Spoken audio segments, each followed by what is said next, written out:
Biz geçen ay bu çalışmayı başlatmıştık. Pilot bölge olarak sadece 2 mahalleye götürmüştük.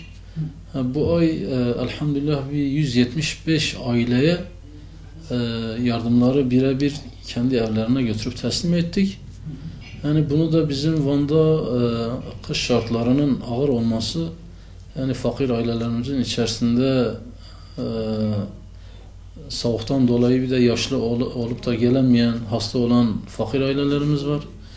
Yani onların rahatı için biz kendi gönüllerimizle beraber bir evlerine götürüp teslim etmeye uygun gördük.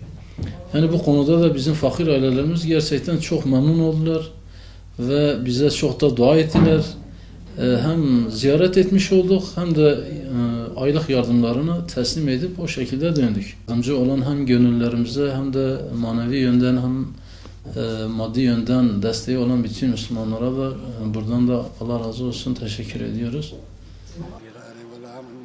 رب العالمین بر دست حکم نکه خودت حالا شما راضی به دگوره یادم هوا همین نزان از ما خانم خواهم هم تنه چزار من معاش مجید شد چی شد که به خود هم هوا سودان سوله هکی یاردم ایدام و فیونه و هکی نخی چی بری مش رب العالمین شما راضی به خودت حالا بر دست حکم نکه انشالله یه تو سبب یه دایی خود خیرام ازم کرد تو پای زانی مثلا رحمت کنی که دارم و اشیا چن اصلا فوات حاضر بلد تا یادنجی انجی بنا یادنجی بنا فقیر تثبیت کرد خدا خیر آوازی یوانجی خدا خیر آوازی یوانجی ان شاء الله قبول بکی ان شاء الله شوی پویزی جا پلا و میگم نه ما داشت و دام بله بله پویزی جا و دام خدا خیر